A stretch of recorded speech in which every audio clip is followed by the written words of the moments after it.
تو نہیں کیا مطلب فراز صاحب شاعر نہیں ہیں ان کی؟ جیسے شہاب صفدر ہے، ادریس بابر ہے، کاشف ہے، مسعود احمد ہیں، ہمارے یہاں پہ اشفاق عامر نے بہت اچھے شعر ہاں جی کہے ہیں. بالکل. اور میں تو پچھلے دنوں حیران ہو گیا کہ ارسلان راٹھور کی ایک پھولوں کی آگ کتاب آئی ہے، بہت ہی خوبصورت. کیا بات ہے.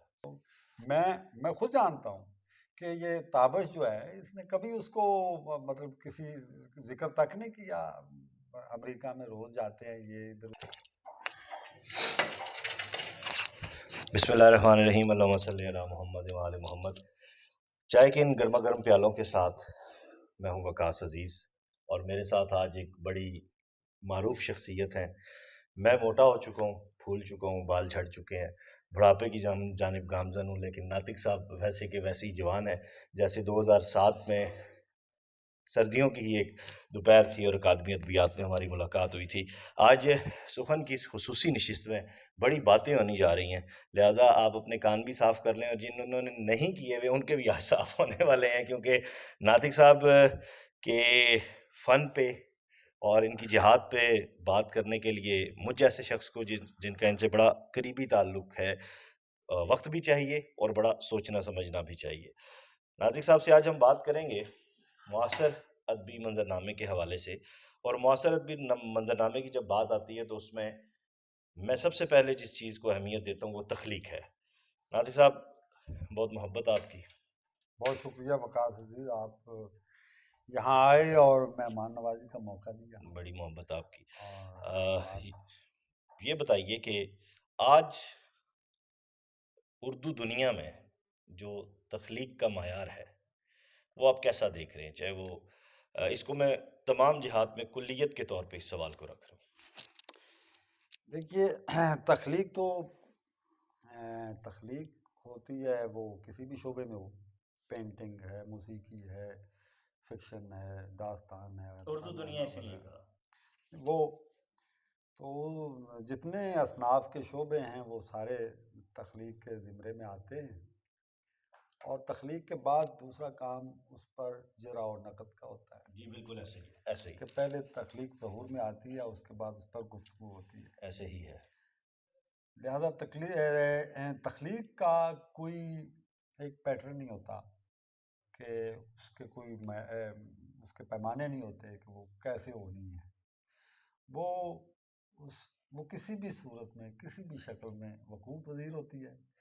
اس کے پیمانے جو ہیں اس کے بعد طے کیے جاتے ہیں. کیے جاتے ہیں. اور پیمانے جو ہیں وہ ان لوگوں کے لیے طے کیے جاتے ہیں جو بڑے تخلیق کار نہیں ہوتے، لیکن سوسائٹی میں چھوٹے چھوٹے یا میڈیم رول ادا کرتے ہیں. اپنا کردار ادا کر رہے ہاں، ہیں. وہ رونق ہوتی ہے ان کے دم کیا سے. بڑے تخلیق کار کے لیے کوئی پیمانہ نہیں ہوتا؟ جو بڑا تخلیق کار، یا آپ جسے کہہ لیں کہ ایک مطلب جینون تخلیق کار، وہ تو وہ خود ہی اس کے اندر سے اٹھتا ہے نا. مطلب کروڑوں اربوں کائنات ہے، اس کی اقسام ہیں. تو وہ تخلیق کار کا منصب میں یہ کہتا ہوں کہ خدا کا منصب ہے. واہ واہ واہ واہ، بڑا تو خوبصورت جیسے ہے. خدا کسی سے نہیں پوچھتا تو تخلیق کار بھی کسی سے نہیں پوچھتا کہ میں نے یہ کیسے کرنا ہے. کیا کہنے کیا کہنے کیا کہنے. وہ خود ہی اپنی دنیا بناتا ہے، توڑتا ہے، جوڑتا ہے، سب کچھ ہے. وہ کسی کا کوئی پابند نہیں ہے کہ وہ پابند نہیں ہے. کیسی ہے. آج اگر دیکھا جائے تو شعری دنیا میں غزل اور نظم کا اگر ایک کلیتاً جائزہ لیا جائے تو کیا سمجھتے ہیں آج اردو غزل جو ہے وہ کس سطح پہ موجود ہے؟ دیکھیے، میں تو سمجھتا ہوں کہ اردو غزل نے بہت بڑا سفر طے کیا ہے. اور اس وقت جتنا چست مصرع کسا جا رہا ہے اور اچھا شعر کہا جا رہا ہے، شاید ہی کسی زمانے میں اس طرح ہو. البتہ 18ویں صدی کا ایک دور تھا، پھر 19ویں صدی کا دور تھا، اور اس کے بعد 20ویں صدی کا دور جو اب ہمارے 21ویں. فیض صاحب کا اور ان لوگوں کا. اب 21ویں صدی کا جو دور ہے یہ سب نوجوان نسل کے پاس ہے. تو اس میں بڑا شعر کہنے والے موجود ہیں. اچھا، تو مثال کے بہت طور سارے. پہ میں کسی ایک بندے کا نام تو نہیں لے سکتا، لیکن بہرحال کچھ شعر سنا دیں. مثال کے طور پہ مثلاً شعر سنا دیں. میں بہت سارے دوستوں کا احوال ہے اس میں. جیسے شہاب صفدر ہے، ادریس بابر ہے، کاشف ہے، مسعود احمد ہیں، ہمارے یہاں پہ اشفاق عامر نے بہت اچھے شعر ہاں جی کہے ہیں۔ بالکل، اور میں تو پچھلے دنوں حیران ہو گیا کہ ارسلان راٹھور کی ایک پھولوں کی آگ کتاب آئی ہے، بہت ہی خوبصورت کیا بات ہے۔ ہے وہ کتاب ہے۔ جب تک کتاب نہیں آتی نا سامنے کسی شاعر کی، میں نہیں سمجھتا کہ اس لیکن یہ وقت جو تک آپ نے اس کو نام لیے شاعر، ان میں سے ایک بھی مشہور شاعر نہیں ہے۔ چونکہ یہاں پہ ایک لابی ہے، ایک پورا ایک پروٹوکول ہے، اس کے لیے بڑی محنت کی جاتی ہے، اور بڑا ایک آپ کو سیاسی اور دوسرے حلقوں میں اور یونیورسٹی کے طلباء میں اور بہت سے لوگوں کو جی کر کے، حتیٰ کہ اپنے سے بہت چھوٹے لوگوں کی بھی سر کر کے بلانا پڑتا ہے، پھر جا کے آپ کو وہ اچھا ناطق صاحب، لوگ۔ جب غزل کی بات ہوتی ہے اور تخصیص کے ساتھ ہم بات کرتے ہیں، جس غزل کے سفر کی آپ بات کر رہے ہیں، اس میں جس چست مصرے کی آپ بات کر رہے ہیں، اب اس وقت منظرنامے پہ اگر دیکھا جائے تو منظرنامہ ایک سوشل میڈیا نے ترتیب دی ہے۔ اس سوشل میڈیا کے ترتیب دیے ہوئے منظرنامے میں مصرع انہی شہرت یافتہ لوگوں کا چل رہا ہے، وہی سٹائل چل رہا ہے، وہی بات کرنے کا انداز چل رہا ہے، وہی داد دینے کا انداز چل رہا ہے، وہی بدتمیزی کا انداز چل رہا ہے۔ دیکھیے میں آپ کو ایک چھوٹی سی بات بتاؤں، ایک وقت تھا کہ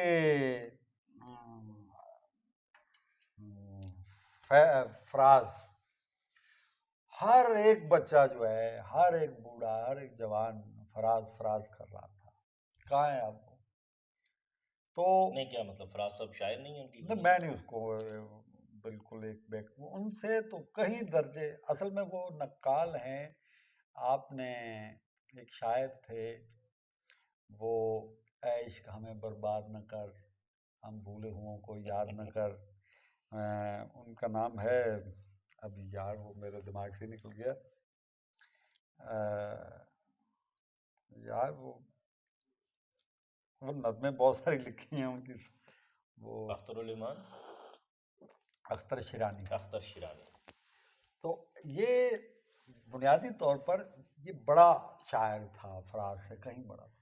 تو فراز تو اسی طرح سے، فراز کو ہاں ٹین ایج، اچھا ٹین ایج میں جو شاعر پسند کیا جائے گا وہ بہت مشہور ہوگا، اور وہی شاعر سب سے برا ہوگا، یہ میں آپ کو بتا دوں۔ نہیں ایسے نہ کہیں، آج تو بھی بہت سارے ایسے سینئرز ہیں ہمارے جو آپ کے بھی دوست ہیں، ٹین ایج میں جیسے بھی رہے آج بھی اچھا شعر کہہ رہے ہیں وہ۔ نہیں میں نہیں مانتا وہ اس میں، مطلب دیکھیں اب جتنا ٹین ایج ہے سارا جون کو اٹھایا ہوا کیا تھا۔ اکرام عارفی جون، برا شاعر ہے؟ نہیں جون، اکرام عارفی کو تو بیچارے کو کوئی بھی نہیں پڑھتا، کوئی بھی نہیں اس کا شعر، وہ آپ بھی جانتے ہیں کہ وہ کبھی اس کے ساتھ کبھی اس کے ساتھ وہ مشاعروں پہ چلا جاتا ہے اور وہاں کچھ داد لے لیتا ہے، اور اس کے بعد اس کو سائڈ لائن کر دیتے ہیں یہ لوگ۔ میں خود جانتا ہوں کہ یہ تابش جو ہے اس نے کبھی اس کو مطلب کسی ذکر تک نہیں کیا، امریکہ میں روز جاتے ہیں یہ، ادھر ادھر جاتے ہیں، تو انہوں نے کبھی اس کا ذکر تک، وجہ کیا ہے؟ جیسا بھی ہے کہ جب وہ مشاعرہ تو لوٹتا ہے نا عارفی، ہاں، وہ جب وہ دوسروں کو پھر اپنی وہ پڑ جاتی ہے، کیونکہ کتاب کا شاعر جو ہے اس کو مشاعرے کا مسئلہ نہیں ہوتا، لیکن مشاعرے کیا کے اکرام شاعر عارفی کو کتاب کا شاعر ہے؟ میں کہتا ہوں کہ اس کی کتاب ہے، اس نے بہت خوبصورت، اور آج کل تو وہ بڑی اچھی غزلیں کہہ رہا، بڑے اچھے صحیح، چلیں آپ نے بہت کچھ نہ کہہ کے بھی بہت کچھ کہہ دیا ہے، تھوڑا سا آگے آتے ہیں۔ آپ نے چست مصرے کی بات کی، اب چست مصرہ بہت کہا جا رہا ہے اس آپ وقت۔ نے اسی پہ رکھنا ہے، یہ کوئی تنقید کی نہیں، محفل اب ہے؟ غزل پہ بات چل رہی ہے چونکہ، تو پھر دیکھیں غزل پہ ہی بات ہونی چاہیے۔ میں خود غزل کا قاری بھی ہوں، تو غزل ان کو کہتا میں بھی ہوں۔ چست کا، اس کو رعایت اس میں ہو، تلازمہ ہو، اس کی پوری ایک دروبست اس کا ٹھیک ہو شعر کا، تو رعایت کاری جو جانتا ہے آدمی اس کو پتہ ہے کہ چست مصرع کیسے ہوتا ہے، اور اس کی تراکیب کا، ایک نئی تراکیب کے ساتھ مصرع کرنا ایک الگ چیز ہوتی ہے۔ لیکن یہ ابھی یہ گفتگو جو ہے نہیں، اس پہ ہم اس پہ ماڈرنزم، پوسٹ ماڈرنزم، اس پہ ہم وہ بات کرنے کریں کے گے انشاءاللہ وقت تعالیٰ نہیں آپ ہے سے۔ ان چیزوں ہاں کو بالکل ہے، حل لیکن کرنے ابھی کا۔ جو تنقید کے معیارات ہیں، جو آج تنقید لکھی جا رہی ہے، جو تنقید پڑھی جا رہی ہے، اس کو آپ کیسا دیکھتے ہیں؟ کیونکہ تنقید پچھلے پہلی دنوں بات آپ، تو پڑھی ہی نہیں جا رہی، اچھا تنقید پڑھی نہیں جا رہی، کوئی آدمی تنقید نہیں پڑھتا۔ صحیح۔ مشکل کوئی اگر کام کر سکتا ہے یا کر لیتا ہے تو وہ یہ کرتا ہے کسی کتاب پہ چھوٹا سا آدھے صفحے کا فلیپ لکھا ہوا وہ پڑھ لے۔ اسٹوڈنٹس جو ہیں یونیورسٹیوں میں ان کو وہ زبردستی جبرن ان کو وہ اپنے نوٹس پڑھا دیتے ہیں یا اپنی کوئی کتاب دے دیتے ہیں کہ یہ لو میری پڑھ لو۔ تنقید جو ہے یہ اس کو کوئی لوگ، اور تخلیق کار تو بالکل ہی تنقید نہیں پڑھتا، سیدھی سی بات صحیح ہے. صحیح. اچھا کیا تخلیق کار کے لیے تنقید پڑھنا ضروری ہے؟ ضروری ہے، لیکن ان کا مطلب وہ تو کوئی جو آج کل کے مڈیاکر تخلیق کار ہیں وہ ان کا تو مسئلہ ہی نہیں ہے کتاب پڑھنا. بالکل ٹھیک کہہ وہ رہے تو ہیں. کہتے ہیں صرف ہم لکھتے ہیں.